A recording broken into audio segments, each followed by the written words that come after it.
একদম চিপসের মতো। এটা হচ্ছে অকমের ঢ্যাঁড়স।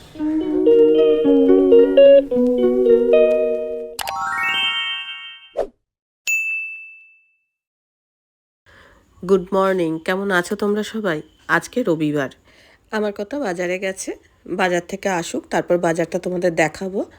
আর অনেকগুলো কাপড় জামা আর কি জমে রয়েছে, সময়ের অভাবে ভাঁজ করতে পারছিলাম না। হ্যাঁ, তো আজকে ভাবলাম যে একসঙ্গে অনেকগুলো জমেছে তো ভাঁজ টাজ করে ঠিক জায়গায় গুছিয়ে রাখি। আর এখন আমি স্নান টান সারিনি, ব্রেকফাস্ট হয়ে গেছে, স্নান টান সেরে তোমাদের সামনে আসবো। আজকের বাজার ছোট্ট করে অল্প করে বাজার। কাঁকরোল কাঁকরোল আছে, ঠিক আছে, কুমড়ো, কুমড়োটা বেশ ভালো। আবার এই যে পটল, সব অল্প অল্প করে এনেছি। আমার অল্পই লাগবে। মুড়ি যথারীতি, লবণ কম, মিষ্টি মুড়ি। একটাই বেগুন আছে না? একটা বেগুন আছে অবশিষ্ট, বৌদিদের গাছের বেগুন। হ্যাঁ, এদিকটা তো মেঘ দেখা যাচ্ছে না, মানে সাদা মেঘ দেখা যাচ্ছে, নীল আকাশ দেখা যাচ্ছে, কিন্তু এই দিকটা ভীষণই কালো করে এসছে। এই দেখো, আকাশের দুদিকে দুরকম পরিস্থিতি। আজকে এই যে গাছে যে চিচিঙ্গা হয়েছে, চিচিঙ্গা কটা তুলে নেওয়া হবে, তোমাদের দেখাচ্ছি। আর আজকে চিচিঙ্গা আবার আরেকজনকে দেওয়া হবে, আমি রান্না করব না। আমি করেছি, কয়েকদিন তো করেছি, কিন্তু ওই সবাইকে দিয়ে ধুয়ে খাওয়া আর কি। যে কোনো জিনিস, গাছের জিনিস যখন হয় তখন মনে হয় একে একটু দিই, ওকে একটু দিই, এরকম করে দিতে ইচ্ছা করে। যাই হোক, আকাশটা বেশ পরিষ্কার হয়ে আছে। অনেক দিন ধরো বৃষ্টি বৃষ্টি বৃষ্টি এরকম হলে তখন ভালো লাগে না, মনে হয় যেন একটু মানে টানবার জন্য। বিশেষ করে জামা কাপড় এগুলো শুকনো হতে সময় লাগে, ঘরে ময় জামা কাপড় হয়ে থাকলে, ভেজা ভেজা জামা কাপড় হয়ে থাকলে তার একটা বিচ্ছিরি গন্ধ হয়। সেই জন্য একটু রোদ ওঠাটা প্রয়োজন। আরেকদিন একখানা ঢ্যাঁড়স তুলেছে, একটাই হয়েছে না হয়েছে মানে গাছে ধরেছে, কিন্তু একটাই আপাতত তোলা হয়েছে, আরগুলো ছোট ছোট। হ্যাঁ, বাবানরা যখন গেল তখন এখানে দুটো আছে, এখানে এখানে হচ্ছে। কি হয়, যখন আরেকটা হবে আরেকটা হবে এরকম করতে করতে না, মানে পরেরটা পেকে যায়, সেই জন্য আর তোলা হয় না। তো যাই হোক, ওই কচি অবস্থাতে তুলে নিয়েছে। আর বরবটিও এরম করে করে তুলিনি। এই দেখো কত বরবটি সব নষ্ট, হ্যাঁ নষ্ট হয়ে গেছে। এগুলো ঠিক আছে, দানা করে নেবো। আর এই ভেন্ডিটা কিন্তু আমাদের দানা থেকেই হয়েছে, মানে হ্যাঁ কিনিনি এই বছর ওই ভেন্ডি আমি তুলে রেখেছিলাম। সেই ভেন্ডির দানাটা মানে একটা গোটা ভেন্ডি তুলে রেখেছিলাম। এবার নটু রোজই ওটা নিয়ে নিয়ে ছোটাছুটি করতো, তারপরে ওর মুখের থেকে কেড়ে নিয়ে রেখে রেখে তারপর লাস্টে দানা ফেলেছে। এই একটা গাছই মাত্র হয়েছে, আরগুলো হয়নি। যাই হোক, একটা গাছও দুটো চারটে হচ্ছে, এটাই ভালো লাগে। আর কচি কচি মানে ঢ্যাঁড়স দেখবে ভাতে দিয়ে খেতেও ভালো লাগে। তো চলো চিচিঙ্গাগুলো তুলে দিয়ে আজকে আবার একজনকে দেওয়া হবে। চলো তোলো, তুমি চলো। একটা আছে আর আচ্ছা, এটা ছোটই গাছটা নষ্ট নষ্ট মতো হয়ে গেছে। ওটা বেঁকে চলে গেছে অনেক, দাঁড়া দাঁড়া, বেঁকে গেছে না? আচ্ছা ঠিক আছে, এটা আর ওইটা দাও। চেয়ারটাকে দেখবে, চেয়ারটাও আবার কমজোরি হয়ে গেছে। হ্যাঁ, এটাই ভালো। গাছটাকে নামানো যেত, কিন্তু এখানে আরো দুই একটা ধরেছি, একটা ধরেছি।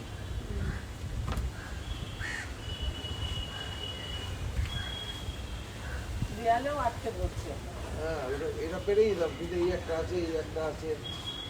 এরপরের গুলো আমরা খাবো। হ্যাঁ, এরপর আমরা খাবো ওরা। হ্যাঁ, এই দেখো প্রথমে একটা কেজি আছে।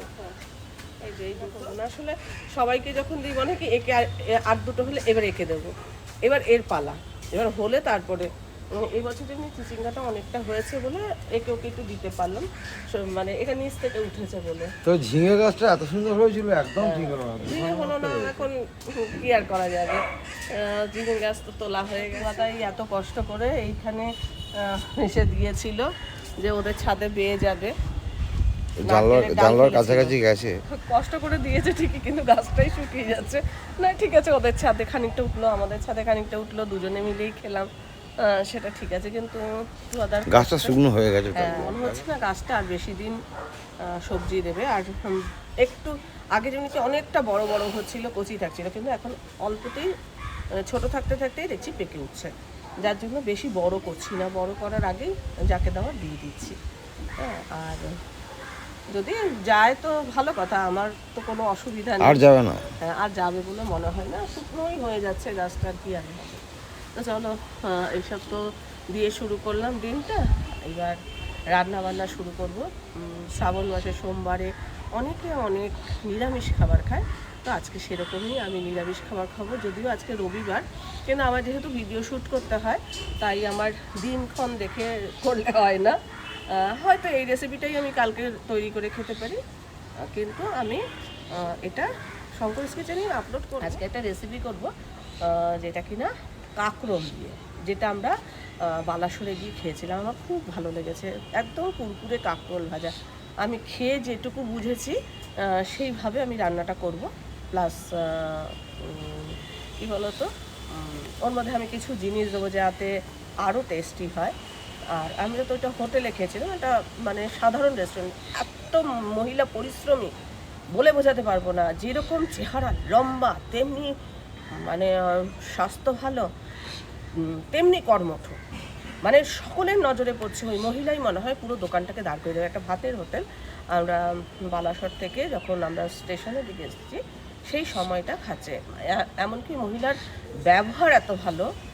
ভেবেছিলাম ওখানে কিছুটা ব্লগ করব, আমি বলবো সকলকেই মহিলার কাছে এসো, এই হোটেলটায় এসো তোমরা খেতে, কেননা আমার হয়তো অনেকের এটাতে খেতে ভালো লাগবে না, কেননা অত পরিষ্কার পরিচ্ছন্ন নয়, তবে মহিলা পরিশ্রমী আমার মনে হয় ওই ভাতের হোটেলটা দাঁড় করিয়েই দেবে। যে হারে পরিশ্রম করছে, পরিশ্রমের একটা মূল্য আছেই। আর মানে ব্যবহার এত ভালো, যেমনি আমার মানে ভালো লাগছিল, যেহেতু আমি ওকে অবজার্ভ করছিলাম, আমার ভালো লেগেছে এই কারণে যে দাদা যেমনি বলেছিল যে ভাত অল্প একটু নিয়েছে, ভাত অল্পই খাচ্ছিল, তখন বললো যে আপনাকে দুটো রুটি দিই, ভাত আপনি যখন খাচ্ছেন না দুটো তাহলে রুটি দিই। বলছে না না, আমি অতটুকুই ভাত খাবো। তারপরে দুটো ছেলে বসেছে, তাদের পয়সাটা কম ছিল, তারা পরীক্ষা দিতে গেছিল, পরীক্ষা দিয়ে ওখানে খাবার খাচ্ছে, আমাদের ঠিক উল্টো দিকেই বসেছে। এবার ওরা বলছিল যে হয়তো টাকাটা কম ছিল, বলছিল 1 প্লেট মটন ভাত খাবো, হবে? বলছে দাঁড়া, তোদের আমি ঠিক ব্যবস্থা করে দিচ্ছি। মানে মহিলার এত ব্যবহারটা ভালো না, ওনার এই ব্যবহারের জন্য ওনার এই দোকান দাঁড়িয়ে যাবে। আর পরিশ্রমী, অবশ্যই পরিশ্রমী। তারপরে হচ্ছে যে আমি দেখলাম যে একটা বাটি আর কি, যেটা 1 প্লেট মটন সেটা 1 প্লেট দিয়েছে, দেওয়ার পর একটা শালপাতার বাটি দিয়েছে, বলে এবার তোরা দুজনে ভাগাভাগি করে খা। হ্যাঁ, আর বাকি যা যা দেওয়ার সেগুলো তো দিয়েছে, কিন্তু ওই মটনটাকে যাতে ওরা দুজনে ভাগাভাগি করে খেতে পারে, আবার তার জন্য একটা শালপাতার বাটিও দিয়েছে। দেখছিলাম বেশ ভালো লাগছিল। তো তার কথা তো অনেক বললাম। মা, এমনকি ওই মহিলার মা ক্যাশে বসেছে, আর মহিলা দোকানটা চালাচ্ছে। ভিড়ও প্রচুর হচ্ছিল। হ্যাঁ, প্রচুর ভিড় হচ্ছিল, মানে দাঁড়াবার সময় করতে পারছে না, সকলের সঙ্গে হাসি মুখে কথা, প্লাস ওই রকম মানে মিষ্টি ব্যবহারে সকলের মন জয় করে নিয়েছে, এবং সকলে ওকে অবজার্ভ করছিল। যে আমার মনে হয় মানে আমরা যারা গেছিলাম তারা প্রত্যেকেই অবজার্ভ করেছে ওকে। ঠিক আছে, চলো এবার যাই। আকাশটা দেখো, এই পাশটা মেঘ ছিল, উড়ে এই পাশে চলে এসছে, এই পাশটা আবার কি কালো মেঘ।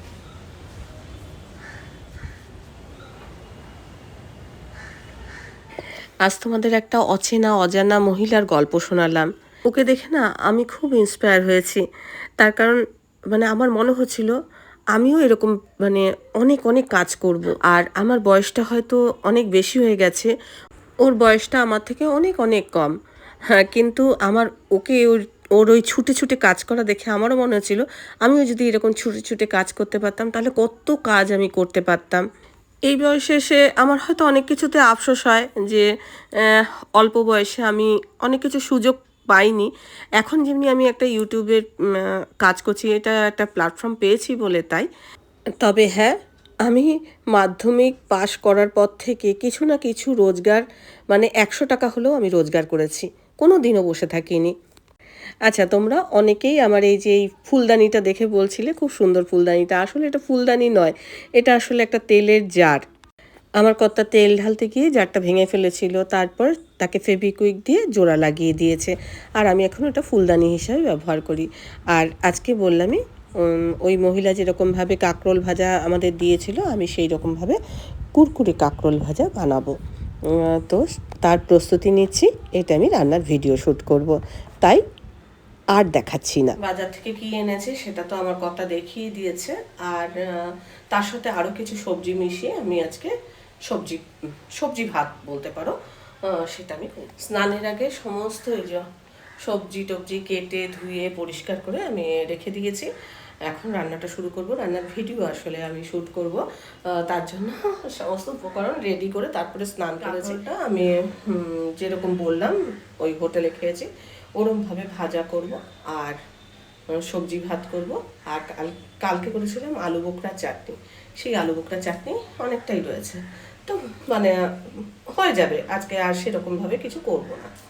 তো উপকরণ তো রেডি, এবার ভিডিওটা শ্যুট করে নিই, তারপর তোমাদের দেখাবো আমার সবজি ভাতটা কেমন হয়েছে। আর তোমরা শ্রাবণ মাসের সোমবারে এই সবজি ভাত করে কিন্তু খেতে পারো, কেননা অনেকেই শ্রাবণ মাসে সোমবারগুলো করে। আমার যদিও সত্যি কথা বলতে কি আমি এটা করি না, কোনোবারই করিনি। করলে কোনো ব্যাপার না, হয়তো একদিন সবজি ভাত খেলাম, কি আছে, নিরামিষ ভাত আমরা তো অনেকদিনই খাই। অনেকেই কী করে একটা স্পেশাল দিন ঠিক করে নেয়, এই দিনটাতে আমরা নিরামিষ খাবো। আমি সেরকম কোনো বার, নির্দিষ্ট কোনো বার আমি করিনি, কেননা সব মানে কি বলবো, নিরামিষ রান্নাবান্না আমার প্রায় দিনই হয়, নিরামিষ খেলে খাওয়াই যায়, তবে দিনক্ষণ মেনে সেরকমভাবে আমি করি না।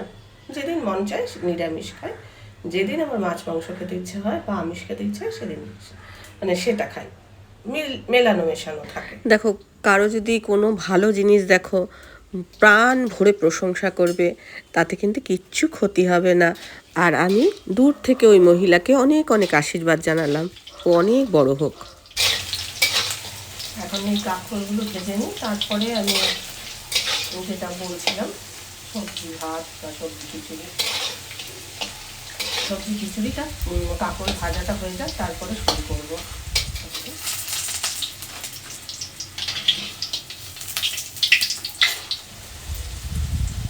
একদম চিপসের মতো হয়েছে, ভালো। ওই হোটেলে যেটা খেয়েছিলাম একটু নরম নরম হয়ে গেছিলো, আর আমি এর মধ্যে একটা স্পেশাল ইনগ্রিডিয়েন্ট দিয়েছি, যার জন্য এটা টেস্ট আরও ভালো হয়েছে, হেভি হয়েছে, মানে এত ভালো হয়েছে কি বলবো, একদম কুরকুর কুরকুর করছে। ডাল ভাতের সাথে এটা হেভি লাগবে, ট্রাই করো। আর সবজি চিকেনটা ফলো করো, কীভাবে করেছি বুঝতে পারবে। হয়তো দেখে তোমাদের মনে হচ্ছে কি আর এমন ব্যাপার, কিন্তু কিছু কিছু ইনগ্রিডিয়েন্টস দিলে খেতে খুব ভালো হয়, মানে সেই গন্ধগুলো পাচ্ছি, সেই জন্য আরও কুরকুরে হয়েছে, ভালো লাগবে। এদিকে আমার ভেজ রাইসটাও রেডি হয়ে গেছে। এই রাইসের সাথে একটু রায়তা হলেই হয়ে যাবে, সেরকম বিশেষ কিছু লাগবে না। তবে আমি কুরকুরে কাঁকরোল ভাজাটা করলাম ঠিকই, না হলেও কোনো ব্যাপার না, এটা শুধু শুধুই খাওয়া যাবে। আর আছে এই যে আলু বোখরার চাটনি, এই আজকে আমাদের মেনু।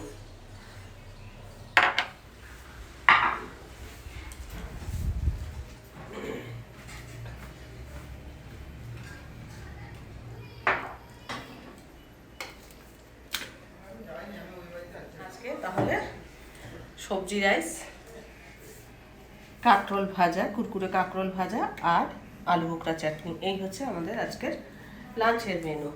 তো কাঁকরোল ভাজাটা মানে ভীষণই কুরকুরে হয়েছে, যদিও অনেকক্ষণ আগে করেছি, দেখি অনেকক্ষণ আগে করার পরও কেমন আছে, কারণ এই রান্নাটা করার আগে এটা করেছি,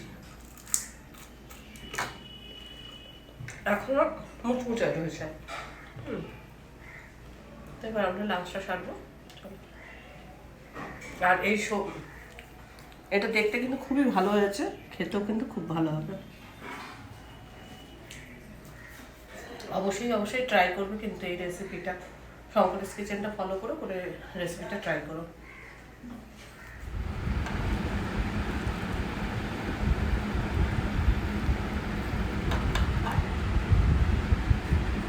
লাঞ্চের পর আমি আর মানে ব্লগ আর শ্যুট করিনি, মনে হলো ব্লগটা একটু ইনকমপ্লিট হয়ে রইলো, সেই জন্য আবার একটুখানি তোমাদের সঙ্গে কথা বলতে এলাম, ছোট্ট করে ব্লগ করলাম।